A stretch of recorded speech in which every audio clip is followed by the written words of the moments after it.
ሼኹ ረሒመሁላህ ተዓላ ምን አሉ?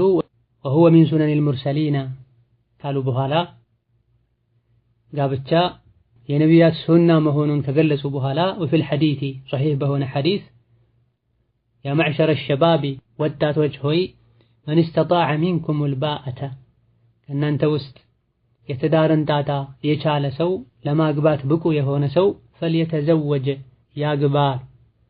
ፈኢነሁ ጋብቻ ትዳር አገዱ ሊልበሰሪ አይንን ሰበር ለማድረግ ያግዛል ይረዳል። ወአሕሰኑ ሊልፈርጂ በለተንም ከሐራም ከዝሙት ይጠብቃል። ወመን ለም የስተጢዕ ይሄን ማድረግ ያልቻለ ሰው ለትዳር ብቁ ያልሆነ ሰው ፈዐለይሂ ቢሰውሚ በጾም አደራው ጾምን ያብዛል። ፈኢነሁ ጾም ለሁ ለስሜት ዊጃኡን ማሰሪያ ነው መቀነሻ ነው። ሙተፈቁን ዐለይህ ቡኻሪና ሙስሊም ረሒመሁሙላህ ተዓላ ሶሒሓቸው ላይ ዘግበውታል። ይህ ሐዲስ ጋብቻን በተመለከተ በተደጋጋሚ ከሚጠቀሱ ሐዲሶች መሃል አንዱ ነው። እጅግ በጣም ትልቅ የሆነ ሐዲስም ጭምር ነው። ነቢያችን ዓለይሂ ሰላቱ ወሰላም ሐዲሱ ላይ ያ መዕሸረ ሸባብ ብለው ንግግራቸውን ጀምረዋል። እናንተ ወጣቶች ሆይ ማለት ነው። እናንተ ወጣቶች ሆይ የወጣቶች ስብስብ ሆይ ሲሉ ወጣትን በሙሉ የሚያካትት ጥሪ ነው ያደረጉት ነቢያችን ዓለይሂ ሰላቱ ወሰላም። ሁሉም ትዳር የሚያስፈልገው ከመሆኑም ጋር ነቢ ዓለይሂ ሰላቱ ወሰላም በዚህ ንግግራቸው ወጣቶችን ጠርተው አናግረዋል። የወጣትነት ዕድሜ ለአካለ መጠን ከደረሱበት ጊዜ ጀምሮ 40 ዓመት እስኪሞላ ያለው ነው። በተለይ እንደ ሸሪዓ ሌሎችም ተሕዲዶችና ገደቦች ተሰጥተውታል። ወላኪን የተመረጠው ወጣትነት ከ15 እስከ 40 ያለው የዕድሜ ክልል። በዚህ ዕድሜ ላይ ያሉ ሰዎችን ለይተው ያ መዕሸረ ሸባብ ያሉበት ወጣቶች ሆይ አግቡ ያሉበት ምክንያት ብዙ ጊዜ ለተቃራኒ ጾታ ፊትና የሚጋለጠው ወጣቱ ነው፣ ከወንዱም ከሴቱም። ዕድሜያቸው የገፉት ሕይወት ብዙ ነገር ታስተምራቸዋለች። ስሜትን የመከተልን መዘዝ ያውቃሉ። ዕድሜያቸው በገፋ ቁጥርም ኢማናቸው እየጠነከረ ይሄዳል። ሙስሊሞች ሙእሚኖች ከሆኑ ወጣቱ ከሕይወትም ብዙ የተማረው ነገር አይኖረውም። ኢማኑን ዲኑንም በተመለከተ ብዙ ጊዜ ስሜቱን መቆጣጠር ሊከብደው ይችላል፣ ሊታለል ይችላል። ከማንም በላይ ጥንቃቄ የሚያስፈልገው ሊፈተን የሚችለው ወጣቱ በመሆኑ ሁሉም ማግባት የሚጠበቅበት ከመሆኑ ጋር ወጣቶች ሆይ የሕይወትን ጣጣ የቻለ ያግባ ብለው ወጣቶችን ኸሱሰዋል ዓለይሂ ሰላቱ ወሰላም። በዚሁ ጥሪ መሰረት ወጣቱ ፊቱን ወደ ትዳር ሊያዞር ይገባዋል። ለቀድ ጃአኩም ረሱሉን ሚን አንፉሲኩም ዐዚዙን ዐለይሂ ማ ዐኒቱም ሐሪሱን ዐለይኩም ቢልሙእሚኒነ ረኡፉር ረሒም የተባለላቸው አዛኙ ሩህሩሁ ነቢ ዓለይሂ ሰላቱ ወሰላም ወጣቶች ሆይ አግቡ እያሉ እየመከሩን። እንደ ነቢዩ ለኡማው የሚጨነቅ ማንም የለም። ከወለዱን ወላጆቻቸው ይበልጥ ለእኛ የሚያስቡ ሰው ናቸው ዓለይሂ ሰላቱ ወሰላም። አግቡ ብለው ከማዘዛቸው ጋር ማግባት የማይችሉትን ይድሩ ነበር ዓለይሂ ሰላቱ ወሰላም። አንዳንድ ጓደኞቻቸውንም አግብተሃል እንዴ ብለው ጠይቁ ነበር። ወንዶችን ብቻ ሳይሆን ሴቶችንም ጭምር። አዳቱ ባዕሊን አንቲ አሏት። አንዷት ባለ ትዳር ነሽ እንዴ አሏት። አዎን አለቻቸው። ለባልሽ እንዴት ነሽ ብለው ሁሉ ጠይቀዋል። ትዳር ውስጥ ያሉትንም ትዳራቸው ምን እንደሚመስል ይጠይቃሉ። የሁሉም አባት ናቸውና ዓለይሂ ሰላቱ ወሰላም። ጁለይቢብ በመባል የሚታወቀን ሰው አግብተሃል እንዴ ብለው ጠይቀውታል። እኔን ማን ይድራል ያ ረሱላህ ብሎ መልሶላቸዋል። መልከ ጥፉ የነበረ አይን ውስጥ የማይገባ ሰው ነበር። ነብዩ ሰለላሁ ዐለይሂ ወሰለም እኔ ድረሃለሁ ብለው አንድ ቤት ሄደው አንኳክተው ጠይቀዋል። ሰዎች ልጃቸውን ሲጠይቋቸው ለራሳቸው መስሏቸውም ረሱልን አግኝቶ ማን ይመልሳል ብለው ደስታቸውን ሲገልጹ፣ ነገር ግን ለኔ አይደለም ለጁለይቢብ ነው ሲሉ እናትየው ሐልቃ ዐቅራ እንዴት ለጁለይቢብ እድራለሁ በማለት ታዋቂ የሆነን የአረቦችን ቃል ተጠቅማለች። ይሄንማ ከማድረግ ፀጉሬ ቢረግፍ ይሻላል ብዋረድ ይሻላል እንደማለት ነው። አባቷ እናማክራት ብሎ ወደ ኋላ ለማለት ሞክሯል። በኢማን ያደገችዋ የታጨች ያለችዋ ሴት ልጅ ግን እንዴት የረሱልን ትእዛዝ ትመልሳላችሁ? ረሱል አለይሂ ሰላቱ ወሰላም የሚጠቅመኝን ነገር እንጂ አያደርጉም፣ ረሱልን ታዘዙ ብላ መጨረሻ ላይ ባማረ መልኩ ረሱላችን አለይሂ ሰላቱ ወሰላም ጁለይቢ በንደራ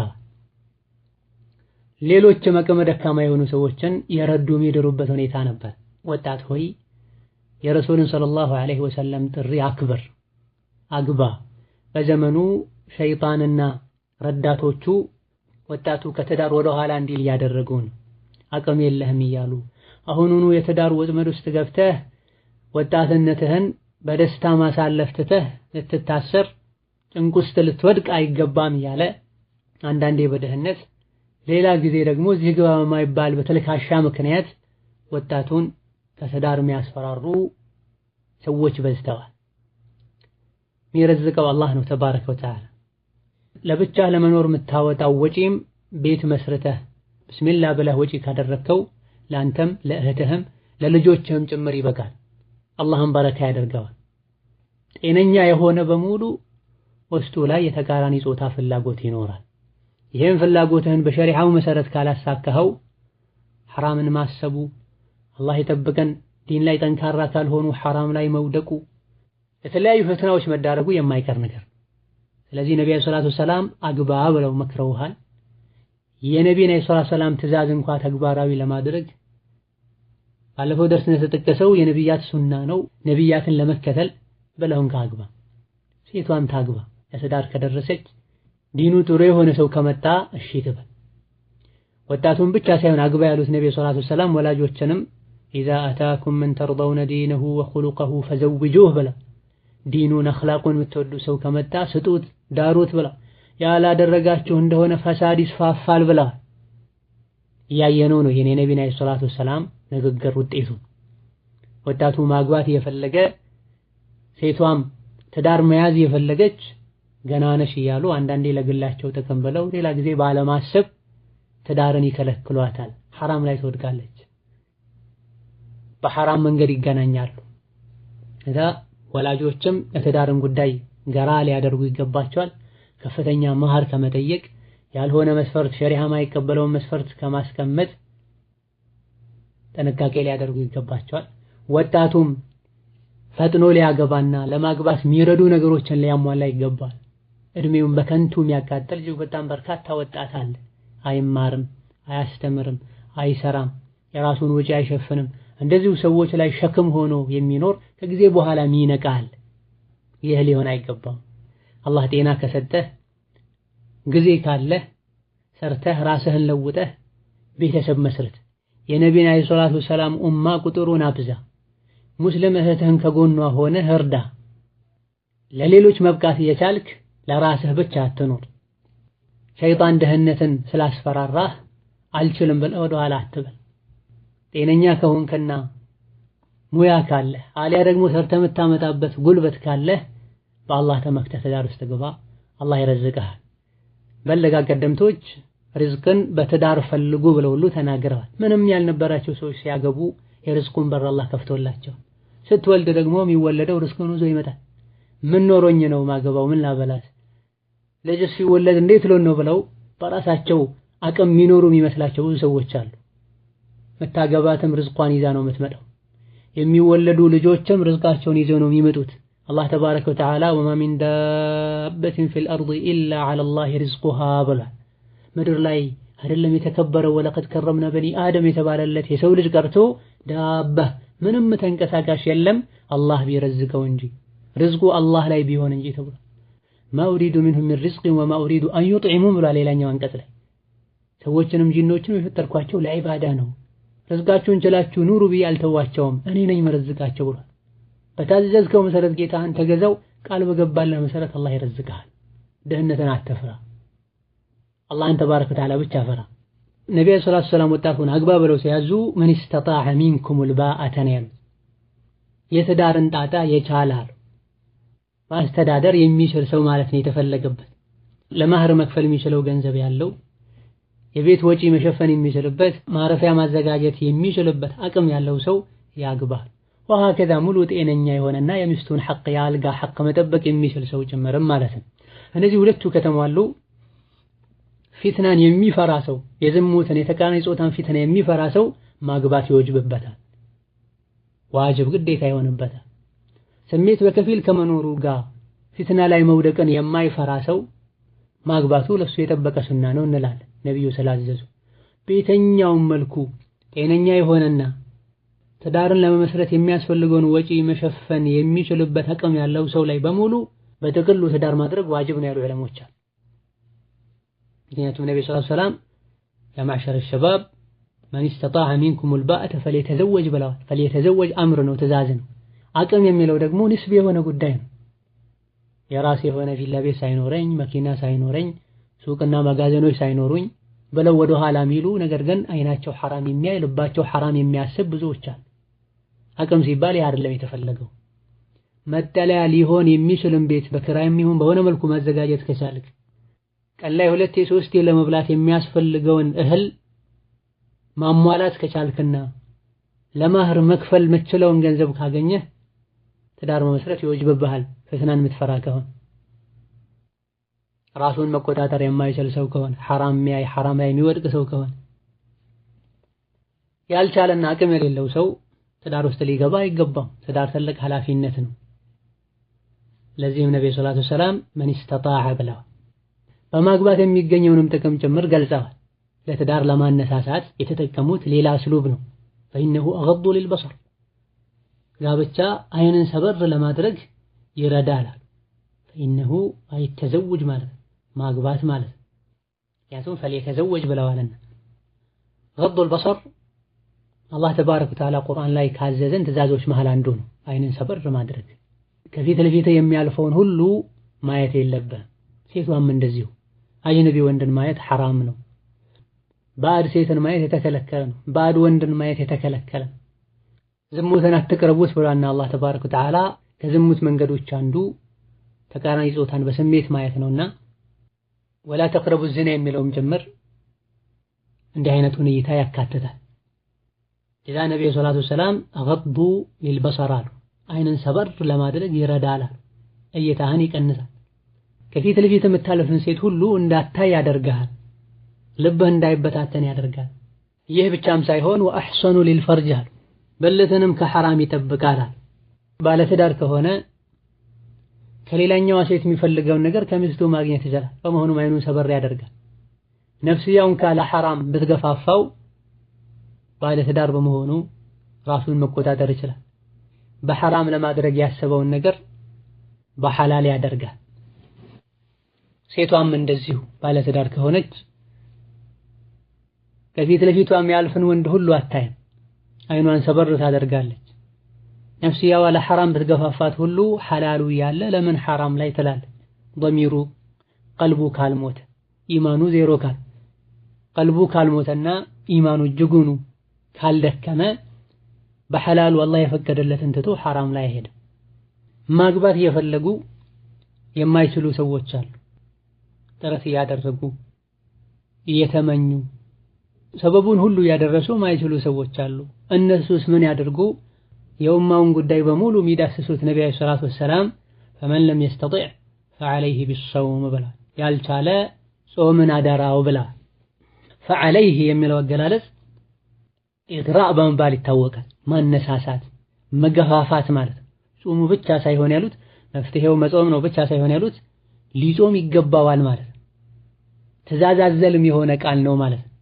ፈኢነሁ ለሁ ዊጃህ ማግባት ያልቻለ ሰው ይጾም። መጾም ስሜትን ያረግባል፣ ስሜትን ያጠፋል እንደማለት። ለዚህም ነው ቀን ጾሞ የሚውል ማታ ሲሰግድ የሚያደርሰው ሌሊቱን ተኝቶ እንደሚያደር ቀኑን ሙሉ ሲበላ እንደሚውል ሰው አይደለም። የተቃራኒ ጾታን ፍላጎት በተመለከተ ቀን ጾሞ መዋሉ ስሜቱን ይቀንሰዋል። እንደዚሁ ደግሞ ሐራም እንዳያስብም ያደርገዋል። በተቃራኒ ጾታ ምክንያት ከሚመጣው ፊትና ይጠብቀዋል።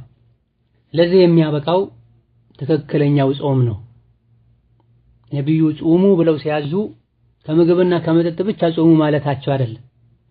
እንደዚሁ ደግሞ ስሁር ላይ ከአቅም በላይ በልተህ ፍጡርም ላይ የቀኑን ቀባ አውጣ ማለት ተፈልጎ አይደለም።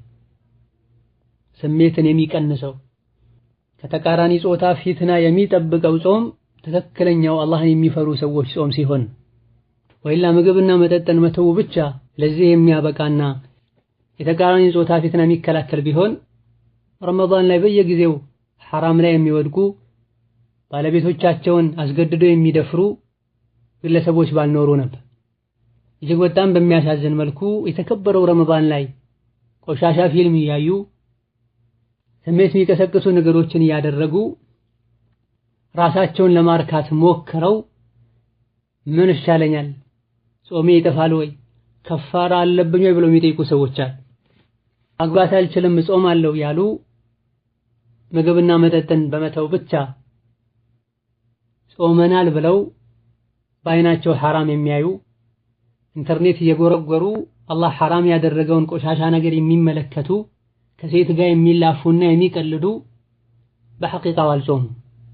ከሐላሉ ምግብና መጠጥ ጾመው ሐራም በሆነ ነገር ማፍጠር ፋይዳው ምንድነው? በተለያዩ አጋጣሚዎች ረመዳን ላይ ሸይጣን የሚታሰርበት ወር ላይ መታገስ አልቻልኩም፣ ኔት ተከፈቼ መጥፎ ፊልም አየው፣ የዘር ፈሳሽ ወጣኝ፣ ጾሜን እንዴት ላደርግ የሚሉ ብዙ ሰዎች አሉ። ፈርድ በሆነው ጾም ላይ ሁሉ ራሳቸውን መቆጣጠር አልቻሉ፣ ከሐራም መራቅ አልቻሉ። የነቢዩ መመሪያ በታዘዘው መሰረት አልፈጸምም። ነቢዩ ባዘዙት መሰረት መሆን አለበት። ምግብ መቀነስም ጭምር ነው የተፈለገው። የጾመኛን ባህሪ መላበስም ጭምር ነው የተፈለገው። ሆዳችን አንጀታችን ሲጾም አይናችንን መጾም አለበት፣ ምላሳችንን መጾም አለበት። فإنه له وجاء የተባለው ጾም ከስሜት ፊትና መከላከያ ጋሻ ነው። ስሜትን ያጠፋል ይቀንሳል የተባለው በአግባቡ ከተጾመ ምግብና መጠጥን በመተው ብቻ አይደለም። ራስን መጠበቅና ከሐራም መራቅ አይንን ሰበር ማድረግ እስላማዊ ዋጅብና ግዴታ ነው። ፊትና ላይ የሚጥሉ ለሐራም የሚያጋልጡና የሚጋብዙ ነገሮችን ማድረግ ደግሞ ሐራምና የተከለከለ። ስሜትን መከተልና አላህን በሚያስቆጣ መልኩ ራስን ለማስደሰት መሞከር ኢማንን ያደክማል። ለተቃራኒ ጾታ አደጋ ከማንም በላይ ወጣቱ የተጋለጠ በመሆኑ ነቢ አለይሂ ሰላቱ ወሰላም ከዚህ አደጋ መውጫ መንገድን አመላክተዋል። ወንዱ ትዳር መያዝ የሚችልበትን አቅም እንዳገኘ ፈጥኖ ትዳር ውስጥ ሊገባ፣ ሴቷም ለትዳር ስትጠየቅ እሺ ልትልና ሁኔታውን ልታመቻች ቀለል ልታደርግ ይገባል። ይሄን ያክል ሺህ ብር ካልሰጠኝ፣ በስሜ መኪና ካልገዛለኝ፣ ሱቅ ካልከፈተልኝ የሚሉ ዘመናዊነት ያጠቃቸው ሙስሊም ሴቶች የበዙበት ዘመን ላይ ደርሰናል። አንቺ እኮ የምታገቢው በመሰረቱ ቤት ቁጭ ብለሽ ቤት ልትመሰርቺ ነው፣ ልጆችን ልታፈሪ ነው። መኪና ገዝቶልሽ ከሀገር ሀገር ልትሽከረከሪ አይደለም። ሱቅ ከፍቶልሽም የተለያየ አይነት ባህሪ ያላቸው ሰዎችን እያስተናገሽ ውጪ ውለሽ እንድትገቢም አይደለም። የሴት ልጅ ትክክለኛው ቦታዋ እቤት ነው። እህቴ ሆይ አላህ በተከበረው ቃሉም ወቀርነ ፊ ቡዩቲኩነ ቤታችሁ ውስጥ እርጉ ብሎ አዘውሻል። በአላህ ምታምኚ ከሆነ በረሱል ምታምኚ ከሆነ አኺራ የሚያሳስብሽ ከሆነ ጌታሽ የመረጠልሽን መንገድ ተከተይ። ከካፍሮች ለመመሳሰልና ለመፎካከር ጥረት አታድርጊ። እንደ ዘመኑ እንደ ሀገሩ ሳይሆን እንደ ሸሪዓው ኑሪ። በሸሪዓው ላይ በተቀመጠው መሰረት እንደ ወንዱ አቅም ማህር ጠይቂ። ለገሊት 50 ሺህ 100 ሺህ ስለተሰጠ ለኔ የሚሰጠኝ አትበይ። የኢማን ድክመት ያለባት ሴት ከዲን ጋር የሚጋጭ ነገር ስለምታደርግ ለኔም እንዲህ ካላደረገልኝ አላገባውም አትበይ። ይሄን ችግር ማስተካከል ካልቻለን ፊትና ይስፋፋል፣ ፈሳድ ይበዛል፣ ዝሙት ወጣቱን ያጠቃል፣ ህገወጥ የሆኑ ልጆች ይበዛሉ። የትዳሩ ሁኔታ እስኪሳካ ድረስም ወንዱም ሴቱም አላህን ሊፈራ አይኑን ሰበር ሊያደርግ ይገባል። ከጋብቻ ውጪ በሌላ መንገድ ራስን ማርካት አይቻልም በዲናችን። አላህ ተባረከ ወተዓላ ቁል ሊልሙእሚኒነ የጉዱ ሚን አብሳሪሂም ብሏል። ለሙእሚኖች ንገራቸው አይናቸውን ሰበር ያደርጉ ብሏል። የጀነት ሰዎችን ባህሪ ሲዘረዝርልንም ወለዚነ ሁም ሊፍሩጅሂም ሓፊዙን ብሏል። የጀነት ሰዎች ሙእሚኖች እነዚያ ብልታቸውን ከሐራም የሚጠብቁ ናቸው ብሏል። እዚሁ ሱራ ላይ ፈመን ብተጋ ወራአ ዛሊከ ፈኡላኢከ ሁሙል ዓዱን ብሏል። ብልታቸውን ከሐራም የሚጠብቁ ናቸው፣ ከምስቶቻቸውና በድሮ ዘመን እንደዚሁ ባሪያ በነበረበት ዘመን ላይ ከባሪዎቻቸው ሲቀር ብልታቸውን ከሐራም የሚጠብቁት ናቸው ብሎ ከምስትህ ጋር ከሆነ የፈለግከውን አድርግ፣ ከባልሽ ጋር የፈለግሽውን አድርጊ፣ ከዚህ ውጪ በየትኛውም መልኩ ራሱን ለማርካት የሞከረ ፈኡላኢከ ሁሙል ዓዱን እነዚህ ድንበር ኃላፊዎች ናቸው ብሎ አላህ ደግሞ ድንበር ኃላፊዎችን በእሳት አስፈራርቷል። ከዚሁ በመነሳት ፈኡላኢከ ሁሙል ዓዱን ከሚለው አገላለጽ በመነሳት ኢማሙ ሻፊዒ ስሜት ቀስቃሽ የሆኑ የሰውነት አካሎችን የነካኩ የዘር ፈሳሽን ማውጣትና ራስን ማርካት ወይም እስቲምና ሐራም ነው ብለው ተናግረዋል። የጋብቻን አንገብጋቢነት ከሚገልጹ ነገሮች መሃል አንዱ በርካታ ዑለሞች ውስጡ ላይ ተቃራኒ ጾታ ፍላጎት ኖሮ ማግባት እየፈለገ ያልቻለ ሰው ተበድሮ ማግባት አለበት የለበትም የሚል ነጥብ አንስተው ዳሰዋል። የተወሰኑ ዑለሞች አዎ ተበድሮ ማግባት ይወጅብበታል የሚከፍልበት መንገድና ተስፋ ካለው፣ ሌሎች በደር አይወጅብበትም ሌላ ኃላፊነት ውስጥ መግባት ነው በቻለው ያክል አላህን ይፍራ ብለዋል። የተመረጠው ወላሁ ተዓላ አለም ካላገባ ፊትና ላይ እንደሚወድቅ ያወቀ ሰው ሰርቶ መክፈል የሚችልበት ጉልበትና ጤና ካለው ተበድሮ ሊያገባ ይገባዋል። ፈተና ላይ የመውደቅ ስጋት የሌለበት ሰው ሰርቶ ቢያገባ እስኪያገኝ ድረስ ሳያገባ ቢቆይ ችግር የለውም እንላለን። ይህ ከመሆኑ ጋር ዛሬ ለወጣቱ አቅም እያለው በል 2-3 አግብቶ ማስተዳደር የሚችልበትን ኒዕማ አላህ ሰጥቶት ሳለ ሐላሉን ትቶ በሐራም ራሱን ለማስደሰት ይሞክራል። አላህን በማስቀየም መደሰት ያዩ ወደ እሳት መሄድ ነው። ትዳር በዲናችን እጅግ በጣም ትልቅ ቦታ ያለው ጉዳይ ነው። ለዲንም ለዱንያም ጠቃሚ ነው። አላህ ተባረከ ወተዓላ ዝሙትን ከልክሎ በረሕመቱ ጋብቻን ፈቅዷል። ባሮቹ ከሸር ይድኑ ዘንድ ጌታቸው በፈቀደው መንገድ ደስታ ያገኙ ዘንድ አላህ የከለከለን እጅግ በጣም ጥቂት የሆኑ ነገሮችን ነው። አብዛኛው ነገር የተፈቀደ ነው፣ ሐላል ነው። እነዚህ የከለከለን ነገሮችም ስለሚጎዱን ነው። በሌላ መልኩ በማይጎዳ መልኩ ደግሞ አላህ ፈቅዶልናል። ዝሙትን ሐራም አድርጓል። በህጋዊ መንገድ አግብቶ ራስን ማስደሰትን ፈቅዷል። ሪባን ሐራም አድርጓል። ነግዶ ማትረፍን አላህ ፈቅዷል። ወሃከዛ ከዚህ ሐዲስ እንደምንረዳው መጥፎን ነገር እንዳቅማችን በቻልነው ያክል መቀነስና ማስወገድ ይጠበቅብናል። አንዱን ካልቻልኩኝ ተብሎ አይተውም። ወጣቶቹ የቻለ ሰው ያግባሉ፣ ያልቻለ ሰው ዝም ብሎ የፈለገውን ያደርጋል አሉ። በማግባት የተቃራኒ ጾታን ፊትና አስወግድ፣ ካልቻልክ በምትችለው ያክል ለመቅረፍ ለመቀነስ ሞክር። ይኸውም በጾም ነው። እጅግ በጣም ብዙ ወንጀሎችና ማዕሲያዎችን ሰዎች ይዳፈራሉ። ይሄን ተው ሲባሉ አልችልም ይላሉ። ይሄን መጥፎ ነገር ሙሉ በሙሉ ማስወገድ ያልቻለ ሰው በሚችለው መልኩ የቻለውን ያክል ሊያስወግድ ሊቀንሰው ይገባል። هذا والله تعالى أعلم። ለዛሬ በዚህ እናበቃለን። ሳምንት በአላህ ፈቃድ እንደዚሁ ጋብቻን ከሚመለከቱ ሐዲሶች መሃል ሼኹ ረሒመሁላህ ተዓላ تنكح المرأة ل4 የሚለውን ሐዲስ አስቀምጠዋል። ይሄን ምናብራራበት ደርስ ይኖረናል። وبالله التوفيق والسلام عليكم ورحمة الله وبركاته.